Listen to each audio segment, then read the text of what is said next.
A very warm welcome from 315 Work Avenue. Myself, Vasudha, and I would like to thank all who are here to be a part of the event on mental health at workplace. Today, we will discuss and talk about the importance of mental health and the various kinds of challenges one can face at the workplace and the ways to overcome them.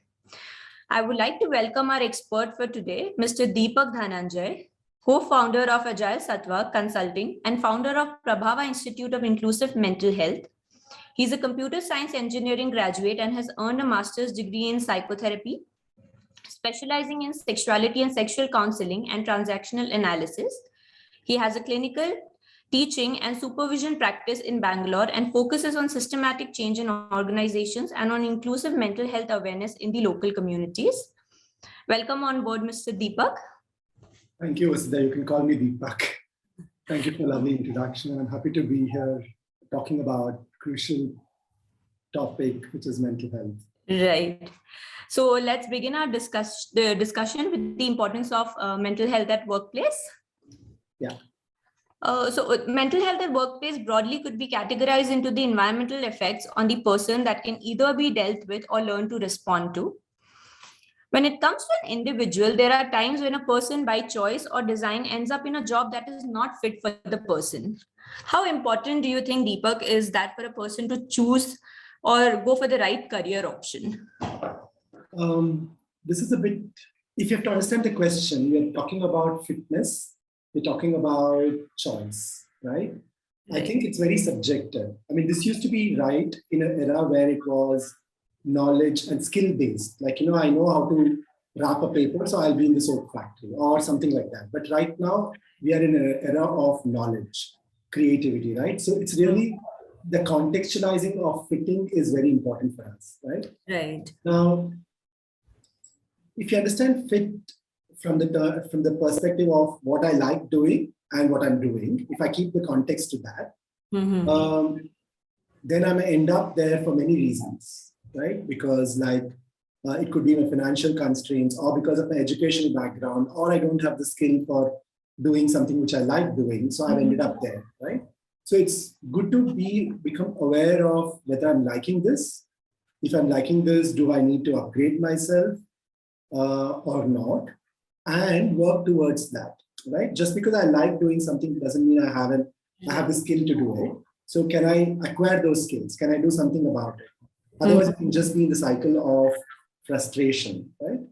Right. The second aspect of fitness is that, hey, I am not fit in this system that I'm working. Like, it doesn't fit my aptitude of what I like doing and what the company or organization wants.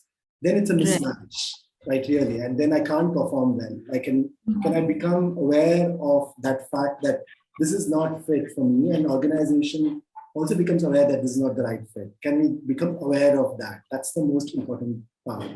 Is that making sense, Vasudha, when I'm saying it?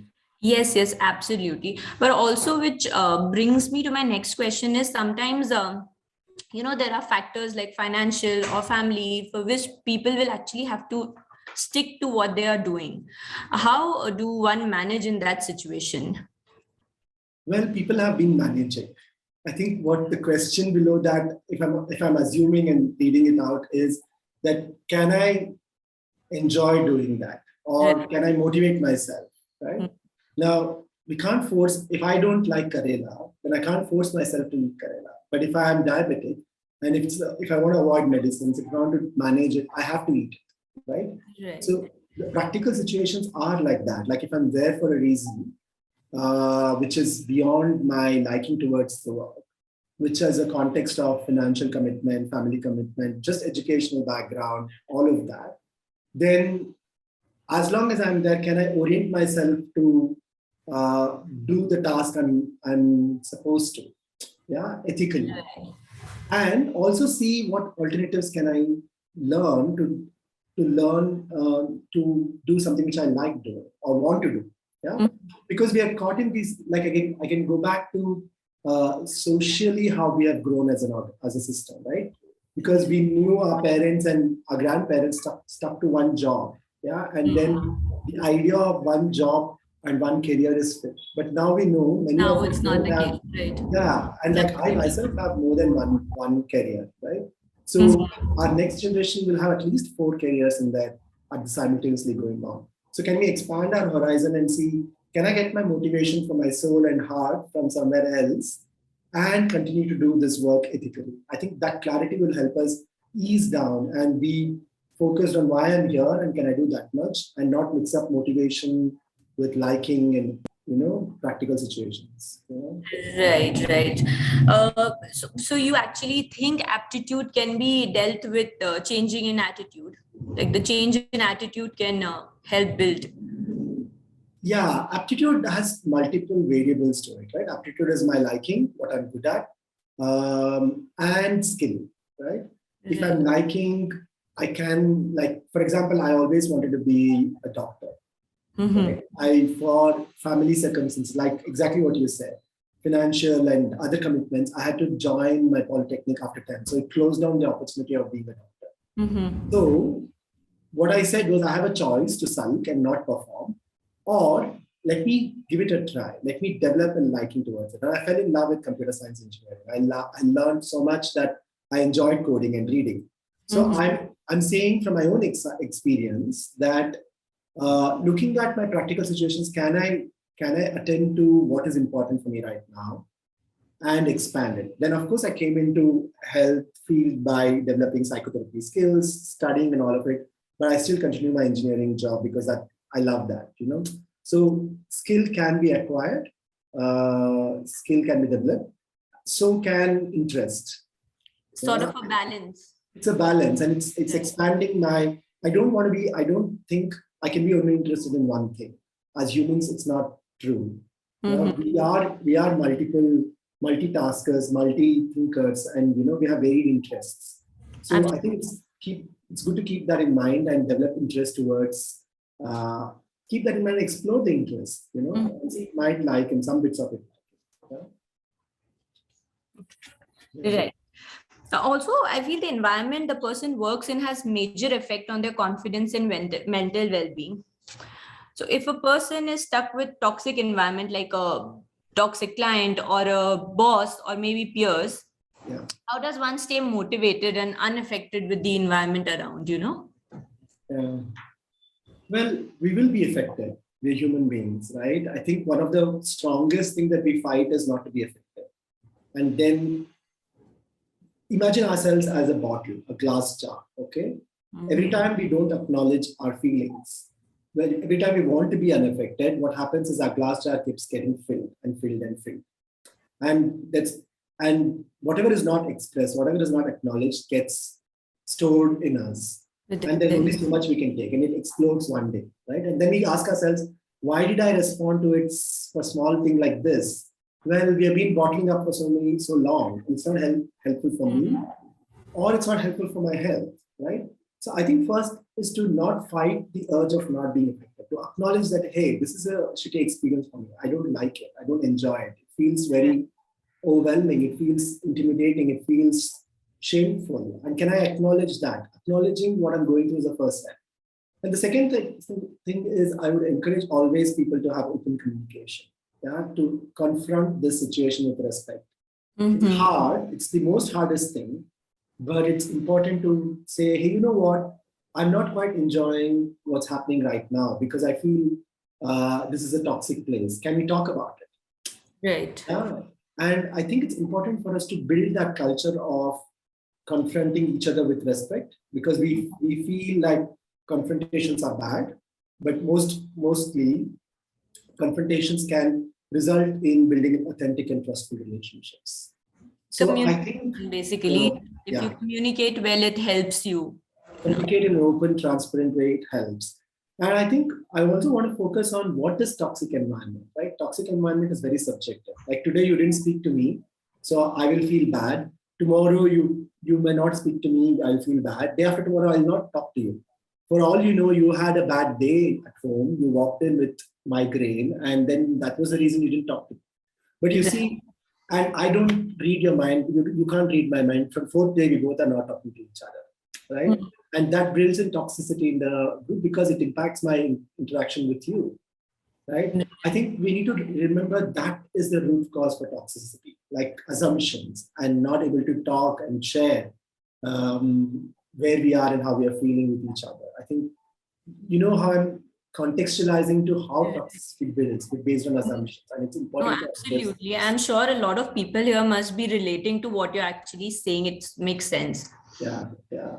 Right. Because part of my work in organizations is about clarifying, hey, why you didn't speak to me on that day? Why were you rude on that day? Why did you talk to me like that in front of everybody? Well, that's the assumption built on some past history. So I think it's important for us to clarify that. Have a space of open communication to talk and express how we're feeling about each other. Absolutely. Also, competition and office politics exist amongst, at all organizations, and we know that this could either be taken in a positive stroke or a negative one. How does one deal with that? Okay. I'm going to elaborate a little more on this question because we need to understand the source of politics. Like I said, source of politics comes from gossip culture, subgrouping culture, not open communication culture, assumptions, all of this based on assumptions. Because I have a certain belief system, you come from a different belief system, right? As individuals. And then when we don't match in our belief systems, there's a conflict. And that impacts my interaction with you.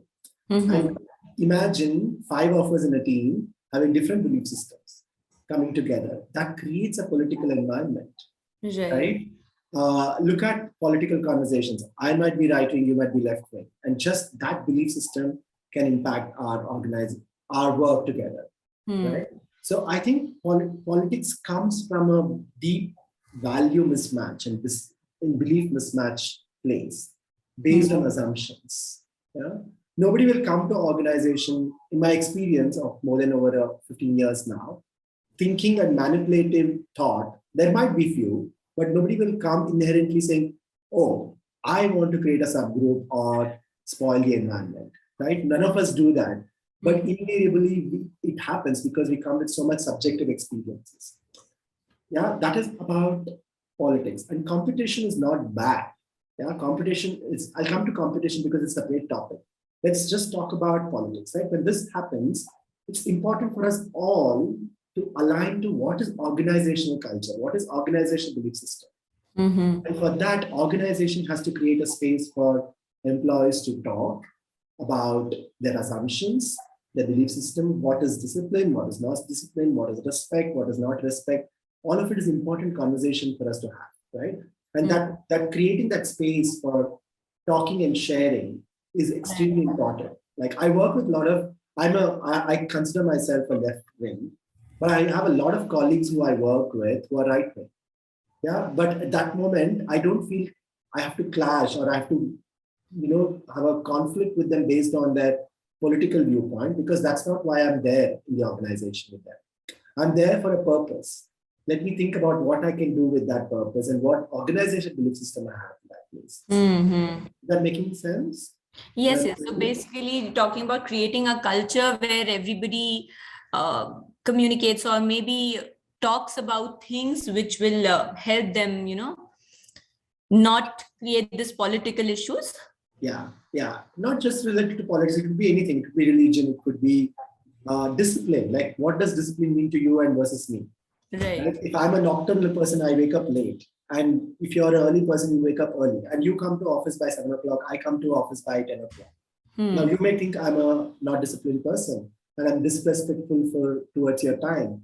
Yeah, and I might think, why are you so early? I'm just regular person on time.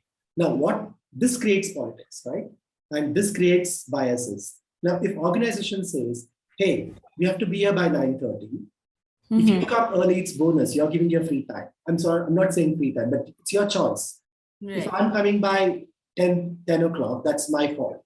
You see, because there's a boundary that's established in organization, right? And then 9:30 is my boundary. So I have to adhere whether I'm a nocturnal or an early person by 9:30, I have to be in the office.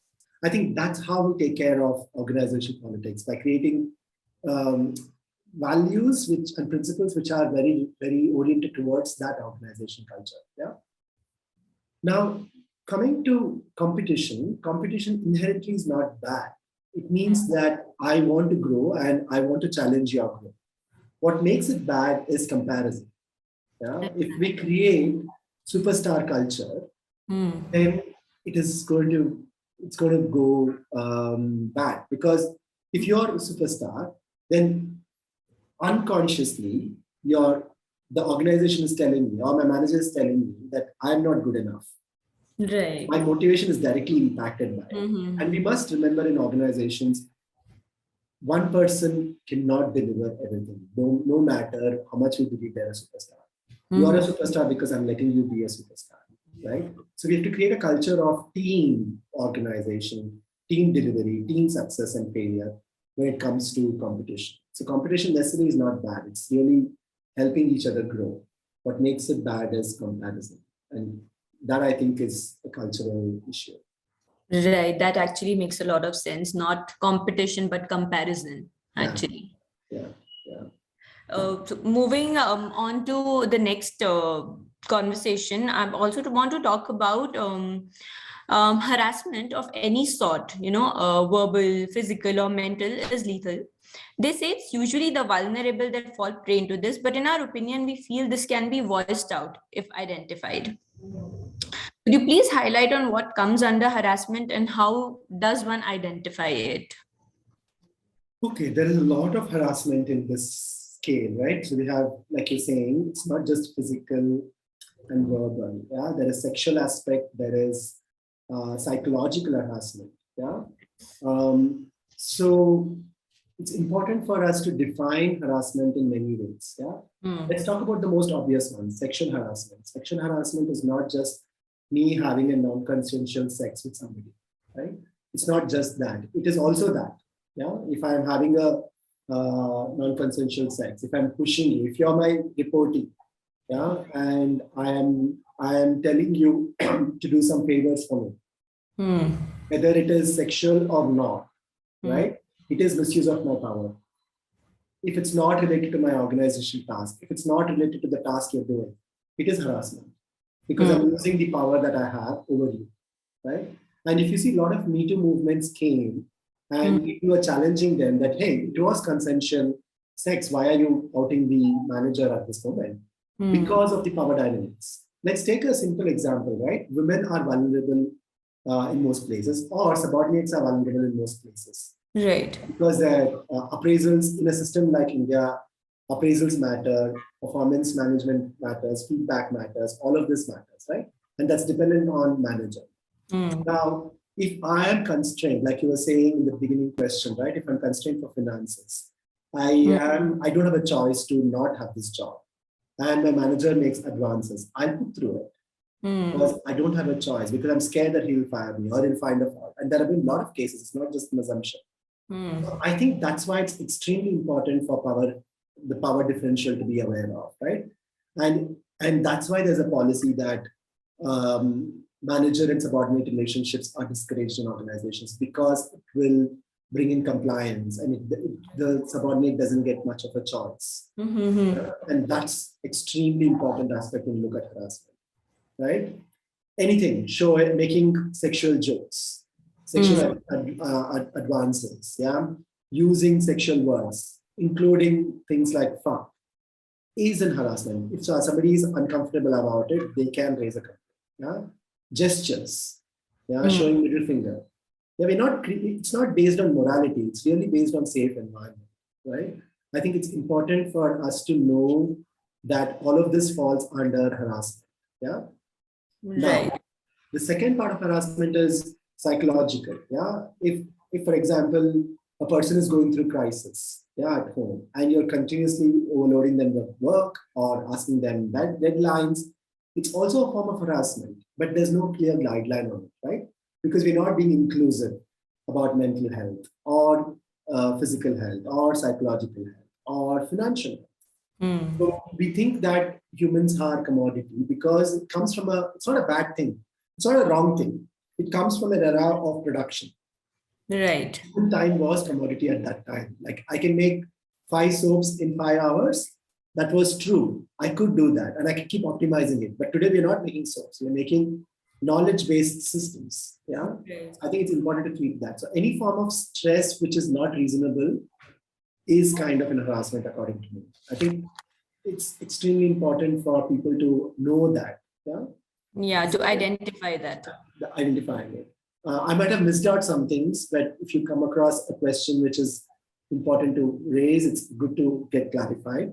And another part is, does organization have a policy to respond to that or to raise it, which is called POSH committee, yeah, prevention of sexual harassment under the under committee, which has one external person.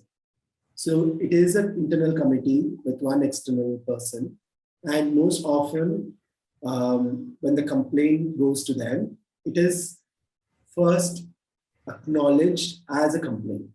So then, and it's non-negotiable to go through the entire process, right? So for employees to know that. One of the biggest problem that happens in organization is organizations don't close the loop or victim shame them, ask for proof. And High Court and Supreme Court have, at least at some point, removed the proof required for sexual harassment, right? Because you can't ask a vulnerable person, tell me how you were raped or how you were shown, how you felt unsafe. So what if he said fuck? It is not okay. Yeah, it's not okay for somebody to say that. And they need to be accountable for it. So organization need to be careful about asking proof of some things. And the biggest thing that we think is, hey, are women misusing it? Well, misuse can happen everywhere, right? Like misuse, why is it really thinking about sexual misuse? Misuse can happen by men as well, by manipulation, right?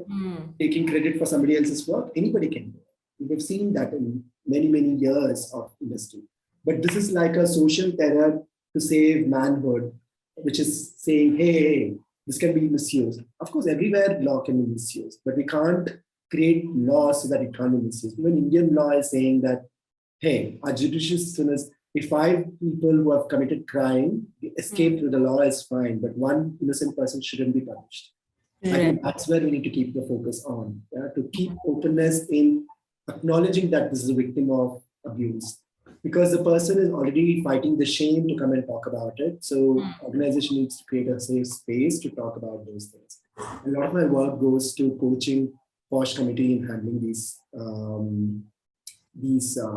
cases, questions on proof and all of those things. Yeah. Right. So as you said about realizing it, like identifying it. So once it's identified, how do you think can one individual correct it, or can, it happens at an individual level or organizational level? So how do you think one can, sometimes, as you say, people are vulnerable. They can't actually come out of that space and talk about it. How do they deal with it then? So are you talking about the victim or the person who harassed? I am talking about the victim here. Okay. Victim needs to know that it's not on them. Most often they feel like, I have done something wrong. I have made an advance. And that's the common thing that they're used, right? Even men. I am queer myself. Okay. So a lot of gay men go through abusing by cisgender men in offices, right? By calling names, yeah, or saying, making sexual advances or exploiting. Yeah. So most often in my early years of career, I would feel maybe I have given them a miss signal, right? Women think that, yeah, maybe I've given them a miss signal. First, to know that whatever signal you have given, until you have said yes, it doesn't mean a yes. Yeah. To know that in really, really important.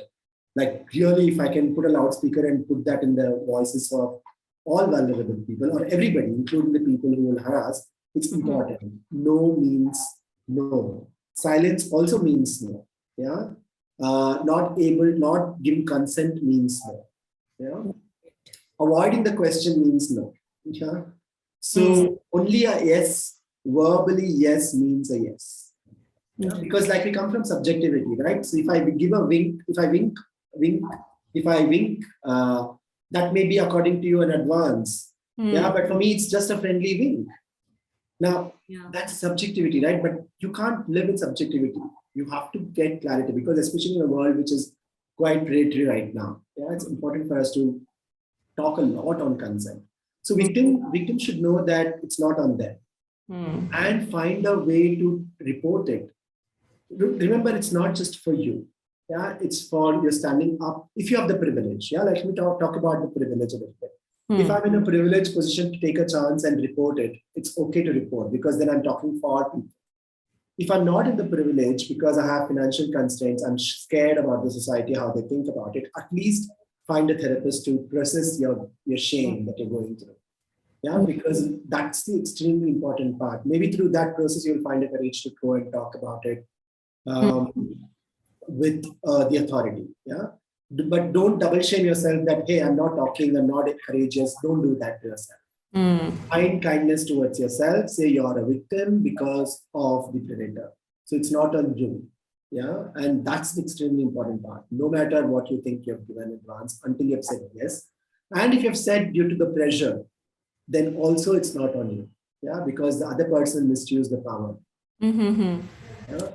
And it's absolutely no for a manager to get into a romantic relationship. With a subordinate in an organization without making it public and consensual. Right.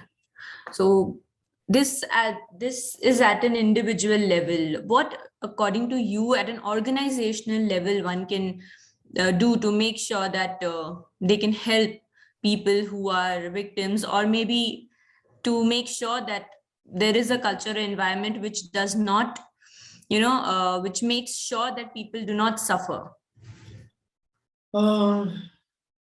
It's hard, okay? I'm not letting the organizations off the hook.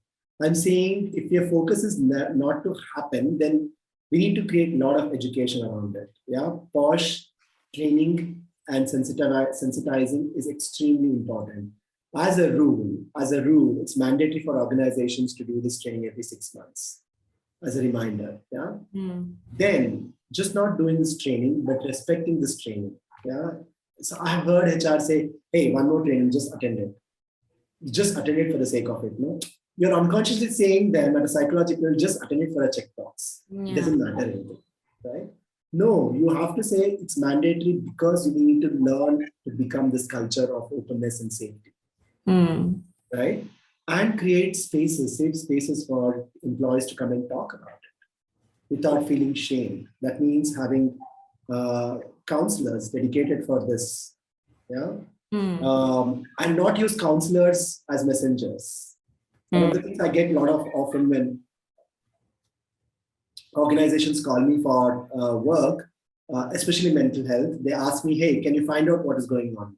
No, sorry, I can't be the messenger because then I'm breaking the trust of what the person is saying. What I can do is I can dialogue, I can create a safe space to dialogue between you and the employees. For that, you need to be ready to face what comes up in the employee. So creating safe spaces for people to come and talk. And the third part is open spaces, open houses, where without getting defensive, create a space of engaging in dialogue with people about how they're feeling, how safe they're feeling, what has happened. So this is an just ongoing have a effort. Conversation and understand. Yes, understand, not to respond. Like understand to understand really. Like, not to say justify. No, this happened because of that. No, don't go there. This happened, period. And listen to the impact on what it has happened. Because we think this is not important in organizations, but this directly impacts the mental health. When mental health gets impacted, it impacts the performance of the individual. Absolutely. And it impacts the productivity of the team. So it is in interest of organizations to do all of this as an investment, not just do a fun day or a family day as an investment. That is not going to sustain.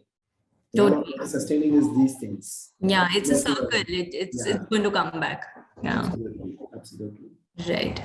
Now, so moving on to our next conversation, there's also a person's personal life which affects a person outside home as well, a lot of baggage that they carry from their home to work. As employees, does this come under their responsibility as employers? Sorry, does this come under their responsibility to identify it if it helps the individual? And if yes, how does the organization go about it? It is mixed. Yeah. Let's understand, we as humans don't have compartmentalized personality, right? Like we don't walk into the office and say, hey, I'm leaving the office, a home behind. Or I don't go home and say I leave the office behind. It's very hard. We have one brain and we have one mind. We have just We're complex human beings. Everything is interrelated for us. Yeah. So let's acknowledge that, right? And then I think it's important for us to create that space where employees can come and employers can be sensitive to what's happening in individuals' personal life. Right? If somebody has lost somebody, or somebody is going through financial crisis, if somebody has going through a bad marriage or a relationship or a breakup, or child is not well, I am not well, to be sensitive about it. Yeah. Now we're not there. I'm going to come back to the aspect of organization that is existing for running the business. Yeah. That is still the focus. But in that, can I be sensitive enough and make a choice? I'll take an example. I was working in an organization where somebody got diagnosed with cancer. Okay. The organization was in a dilemma. It's a moral dilemma because the person was very, very highly paid. Moral dilemma of what to do. Yeah, we don't want to be insensitive, but we can't wait because this work is very crucial for us. Right. And the only way is to be sensitive enough to stretch yourself. It's the capacity of the organization to stretch and find how much resource they have. Yeah, to be their best to take care of the employee.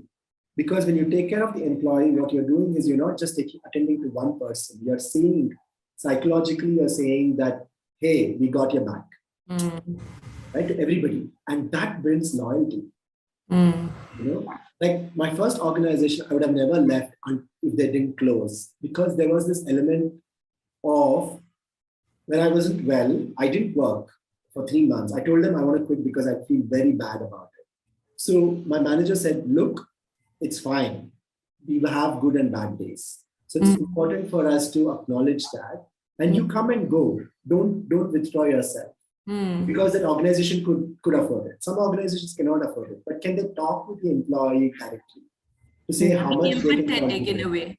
Yeah, instead of assuming and overdoing or underdoing it, can they ask, hey, what can you do considering your situation? How much can you be available? And what can we do, like a risk mitigation? Yeah, what can we do? Can we have a dialogue to understand that? But we are scared, right? Because we're scared to listen to somebody else's problem because we don't have a solution. If somebody's going through, what solution do I have?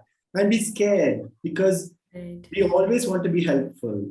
Yeah, we think only providing solution is help. No, but having the dialogue gives them understanding and puts them also out of that fear that, hey, I don't know when I'm going to get fired because I'm not perfect. So I think to be open about it, to say that, you know what, we'll give you 6 months time. Figure out what you want to do. We can afford to do only that much. Yeah. And we'll see what to do about that. Can we be direct? Because if you don't have resource and if you can only afford 6 months, you are anyway going to fire the person after 6 months. Right? If you're doing it abruptly, then everybody gets a shock. Then it creates a very, very bad culture in psychological teams. Right. Talk about it, keep the person engaged and say what realistically you can afford and what realistically the other person can afford. Yeah? Having a clarity overall. Clarity overall about what's going on and what we can expect of each other. Right. Yeah. Also, how much do you think this work-life balance affect a person's performance or well-being? There are two answers to it. I'll tell you one generic answer. It does impact. Yeah? If I'm always overworked, I have less energy, my body rests very less. Then I can't think. After some point, my brain shuts down because the frontal cortex, which is about thinking brain, can only process so much. Yeah, that's why our bodies are designed for sleep and rest. But I'm always anxious and always overworked and always some stress is going on for me. Then my brain doesn't rest fully because it's in the loop of stress. When stress happens in our body, then a stress hormone is released to tackle the threat. Okay, it's very biological. Then the body's nervous system is agitated. Yeah, so it does impact my thinking capacity. Okay, so for that, work-life balance is one way to deal with it. Yeah, that means I can take rest, I can take off. I need to have a balance. I need to nourish myself through physical exercise, meditation, eating healthy, sleep. All of it is important. Sometimes I also need to attend to what is my psychological aspects. For example, I might be going through depression. So then just taking care of all of this, just work-life balance won't help. That's why I'm saying it has two answers. One is, of course, it's extremely important, but it can't be reduced to a checklist of things the organization should do. But to consider the context of the organized people, right?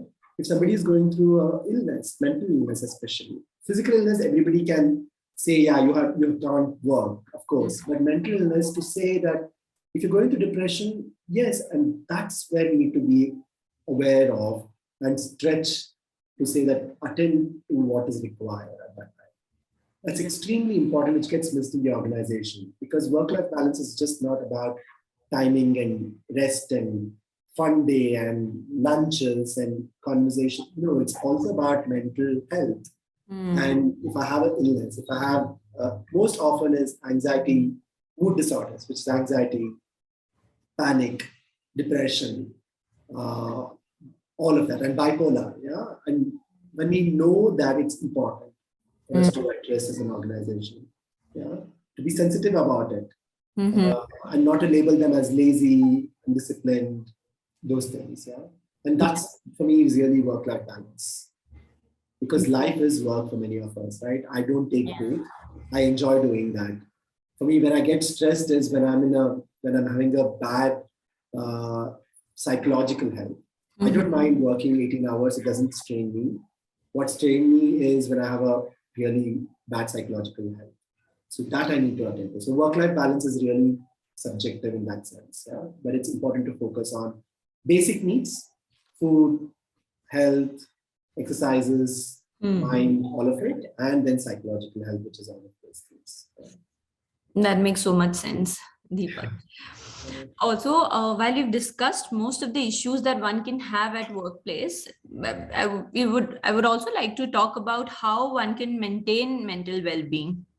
While jobs can get monotonous and repetitive also sometimes, it needs effort from both the organizations and individuals to stay motivated and, to ace the performance game.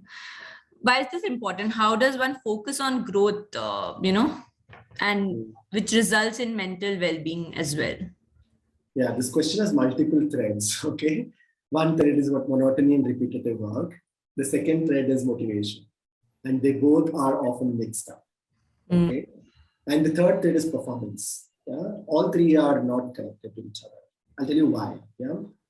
We always want stimulation. Yeah? And we keep thinking stimulation, monotony will bring in boredom. Yes, it will bring in boredom. And that's the reality of life. Okay, we need to change our perspective of monotony itself. Monotony is not bad. What association we make with that is bad. Yeah. While I can't have interesting work all the time, I can't have different kind of challenges all the time to work, and I can't attach my motivation to that. I need to attach my motivation as an employee to what value am I adding to why I'm here. Considering that this is the career I want to do, this is the work I like doing. If that's base setup, I can't be only looking for interesting job all the time to stimulate my brain, and that's only when I can be motivated. No, being an organizer, for that I can do my own job, right? I can do my coding myself. I can explore myself. I can do hobby for that. But I come to organization and get paid for a reason. And monotony is not bad. It gives me space to grow and expand what is basic. Yeah. So I don't need to attach monotony to my motivation. Yeah. And I need to keep seeing what best can I do even if I'm doing same thing. Yeah. What creatively can I add things? And that's the way, difficult challenge, right? Teaching Python is not so difficult as much as teaching maybe flowchart in an interesting way. Right? So, and I think that's what we need to focus on. How can I add value to this, right?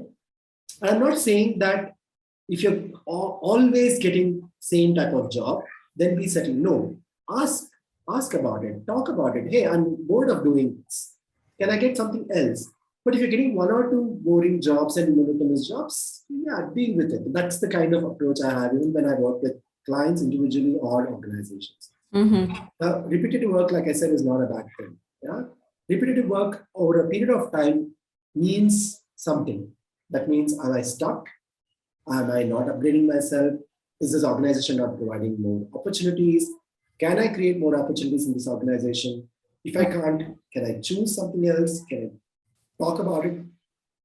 This is like a workflow, like a flow chart, right? Do I have a choice? If I have a choice, can I explore if it gets me instead of feeling bad about it? Can I engage and see what else can I get?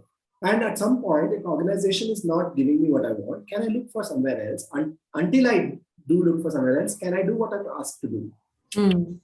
Because we think it's all complicated, right? But it's not. You need to see it from separate aspects, right? Like we always, new age parents, like my colleagues, we are often thinking my child will get bored, so I have to do something.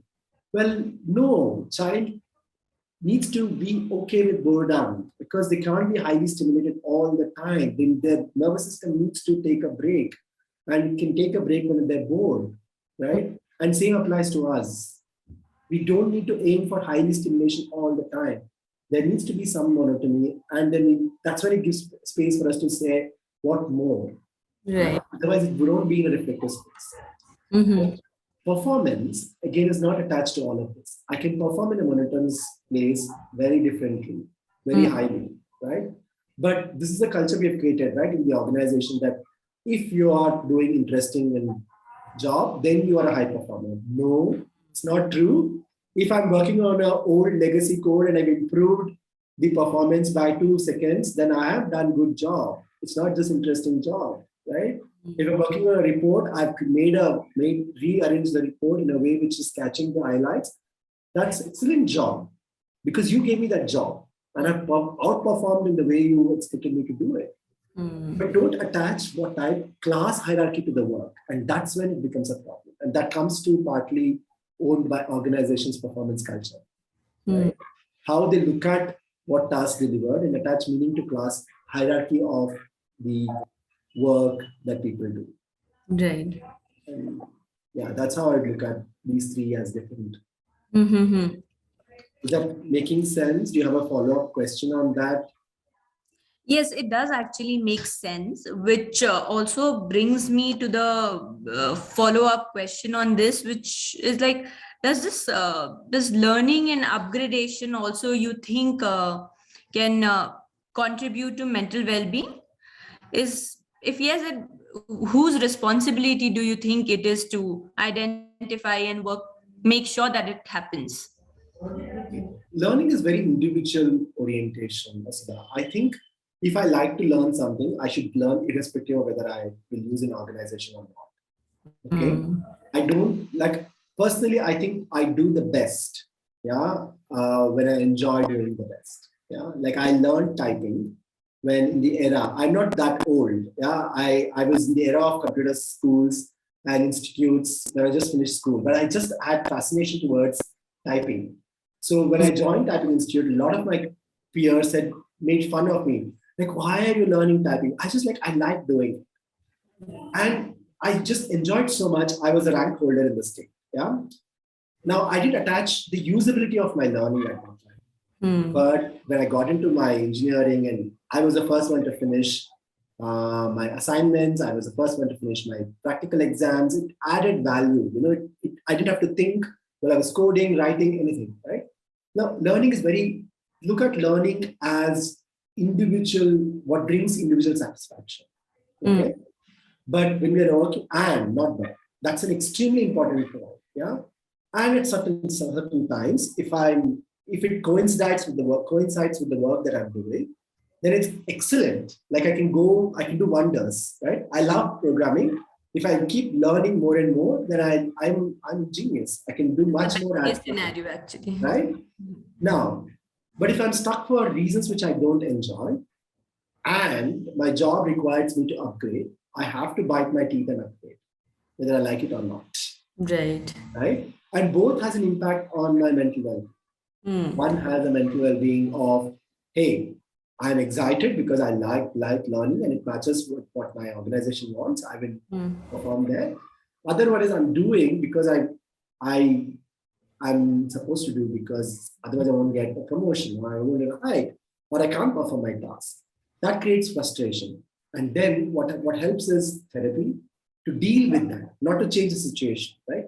But to be in peace with that. Therapy helps, and to just make peace with that. Hey, I'm doing it for a reason. Let's put that in the bracket. I'm doing it for the paycheck. Yeah, and let's put that bracket. And I'm doing it for 2 more years. Let me put that in the bracket. That doesn't seem overwhelming. What overwhelms is I'm doing this, I don't like it. That is overwhelming and bad. But hey, I'm doing it for 2 years. It's like my exercise routine, right? I go to my gym and my trainer makes me do shitty stuff which I don't enjoy, because in 37 years I've never worked out. Okay. But every time I'm saying I have to work out, it just scares me. So my trainer said, use this logic. Just say you're doing this for 1 hour. And that doesn't seem too bad. I count, okay, 40 more minutes, 30 more minutes, 10 more minutes, I'm done. So you see the visibility of time and not make it indefinite.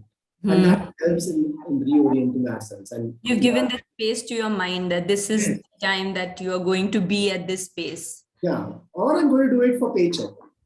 Then your orientation is that much. But be clear about that. Yeah? And that's more important. Clarity brings a lot of peace. And peace necessarily will not be immediate happiness, but it will take a period to get used to it. Right. Also, in this regards, do you think rewards and recognitions help, people in their mental well-being? Like, how effective is that? Okay, this is controversial. I'm going to make some statement, but this is purely my opinion, okay, from my experience of working with organization as a mental health professional and as an organizational coach. I think it's short term. Individual rewards and recognition is like a carrot. Okay, it's quick fix. Yeah, I'll give you an appreciation. I'll create 1 star of the quarter award. You'll be happy for a few weeks. If you're not still happy, then there's a problem is beyond that. Yeah, it's not sustainable way. But the collateral damage of that is it creates comparison. It creates blocks in collaboration, because you are the star of the quarter. I have not. Unconsciously, it's not manipulation. Unconsciously, I'm not motivated to help you next time. And you can't do all your job in an organization by yourself. If you can do, then organization doesn't need more people. But that's not the truth. Okay, I'm very certain about that. One individual cannot deliver everything that the organization wants. So I will unconsciously hold myself back from helping you. Yeah, that's the collateral damage. And then we keep asking, why is my team not performing? Yeah, because you're doing rewards and recognition in a character. Yeah. So changing your performance management system is very important. And rewards and recognition system. Rewards and recognize for teams. Encourage collaboration, which is what you want. Collective delivery is what you want, not individual delivery, right? That's from what organization wants. The second part is what sustains.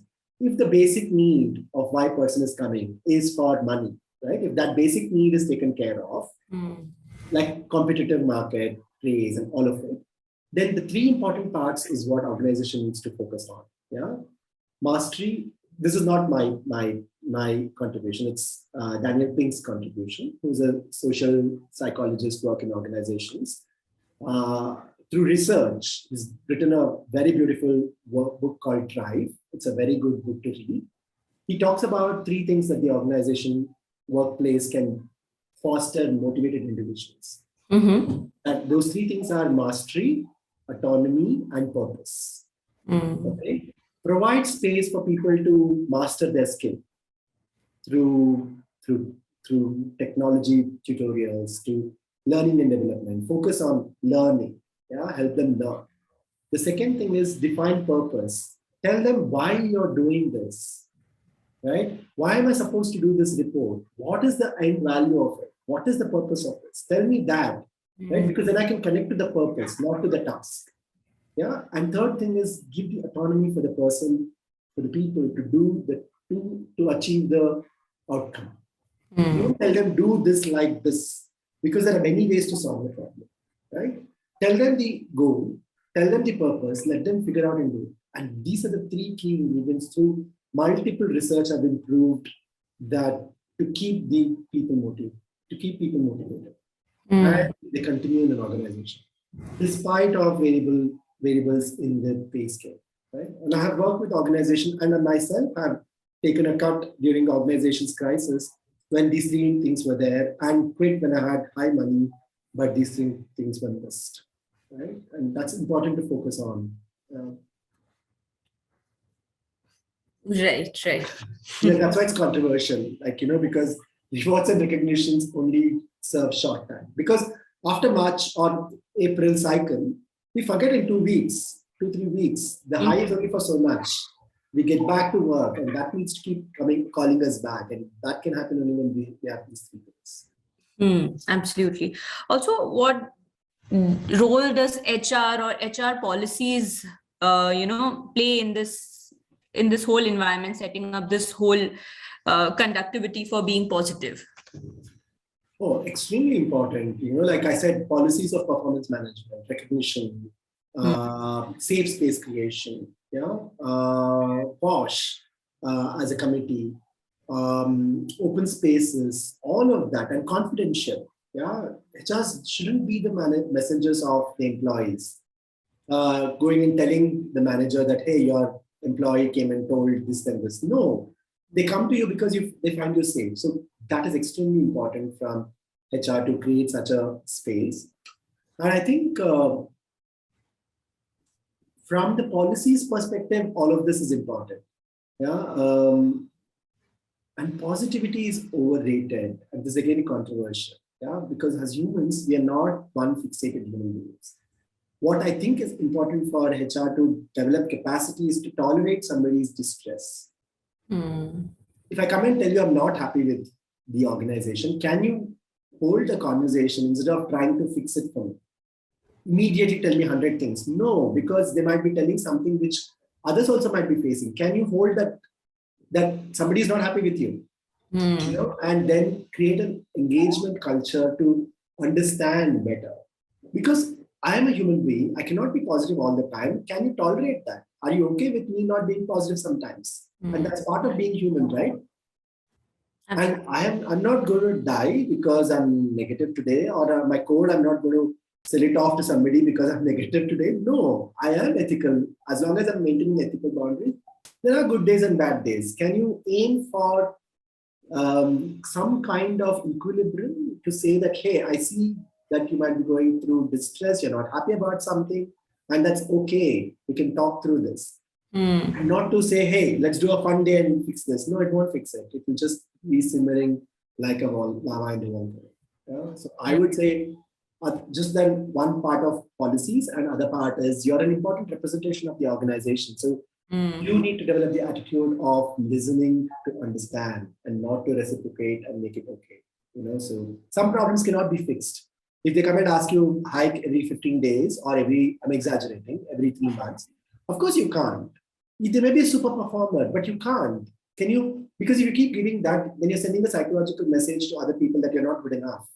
Yes. Right? You don't deserve it. So you also have to come and put the papers on. Why do you see attrition so much during the performance cycle? Is because that's the only way that we think we can retain. But no, can you keep these conversations going? This is only a carrot.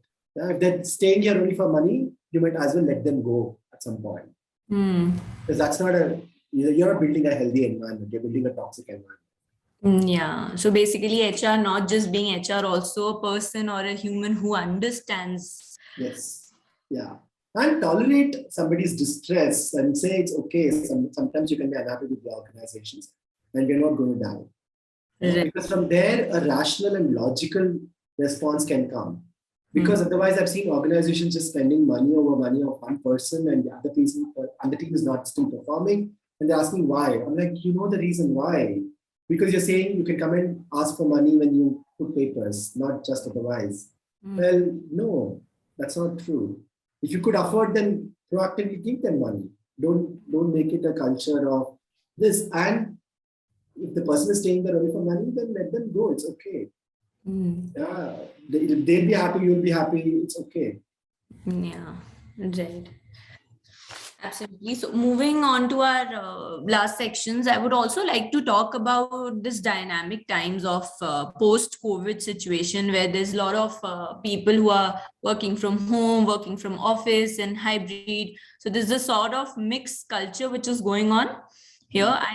Can we talk a little bit about how people are going to cope up with this, how it is going to affect their mental health, how to manage this situation post COVID? People have been at their homes for more than like 1.5, 2 years, and Yeah, now coming back to like a normalcy. How do you think it is going to affect the mental health? yeah. I think one thing we need to know is we cannot unlearn this now. Yeah, we cannot take away the experience of working at home and hybrid. And we can't do that, right? We will never go back to what it was before COVID. Yeah, I Right. think that's important aspect. I think what is created is lack of boundaries because I'm working from home. I'm not able to separate my work time and office personal time. Mm-hmm. Now, it impacts me because I don't know when I can relax my mind, when I can focus on work. Which Mm-hmm. was true before also because many companies had laptops, people could log in, but there are many companies who didn't have that option. They had to log out because of security reasons and they couldn't work from home. But this has made a universal possibility now. Every person can work from home now, except doctors, and even doctors do some online consultation, but surgeries and those kind of things, right? Now, it does have an impact because your nervous system is always thinking mode, right? Right. At least before there was an act of going to office and coming back. There was There was some a kind of certain winding time that down. this is the time which you have to give to your work, and this is the time when you are actually back home. Yeah, and when you're back home, you knew if you were working, you know, okay, this is work after work. Actually, you knew it in your mind. But today it isn't like that because you're working from the same desk, you're eating at the same desk, you're eating, going back in the same room. So it's not possible. So that is a main important thing that's impacted people. So I would encourage people to draw boundaries and employers also to draw boundaries. 5 o'clock means 5 o'clock, no meetings after 5 o'clock. Can we Mm. develop that culture? That's important. Yeah, we can't take employees for granted. And that can happen both ways. You can say employees also can start creating this competition that I log in till 8 o'clock so my manager will. No, please stop working beyond a time because your nervous system can't function after that. Okay, and that's an extremely important point. Yeah, Mm. about boundaries of time is important and place. Yeah. Second thing that's impacted people is this whole isolation, right? There are many bachelors who stay by themselves. I know some people have moved back home. People have facilities at home or not. We don't know. We don't know what economical conditions they come from. So due to technology reasons, they may not have gone home. So it is isolated people, right? And that's extremely, extremely painful. We think that it's not a big deal, but it makes a lot of impact on psychological and physical health. So Mm. I've seen clients who have just been unwell, and we figured out the reason was because they're isolated at home. Mm. When they're isolated, the most important thing they do is go on food which is unhealthy. Yeah, we binge eat because when we binge eat, it satisfies like the carrot, right? Like the quick money is it's a quick fix to our feeling of isolation. So Mm. it impacts our health. Yeah, it impacts our image. It impacts socializing. So socializing and isolation has become an important part. So even if you go back to normal way of working, fine. Or if you go back to work from home as a method of working, find a way to socialize and connect back. I think that's extremely important part that employers need to invest time on when they're coming back, and employees to find a Mm. way to draw boundaries and socialize. Yeah. I would like to just close this with a couple of questions which are very important. Like, how does one identify if a person has an issue which is affecting him, like for organizations or individuals? Like, and how does one try to help them in that situation? Yeah, most often we see in individuals that they go through is mood disorders, yeah, which is easily recognizable. Yeah, uh, like for example, overly, I mean, for no reason getting agitated. Yeah, for no reason. There's no specific reason that you feel like crying or feeling low. Don't want to get up.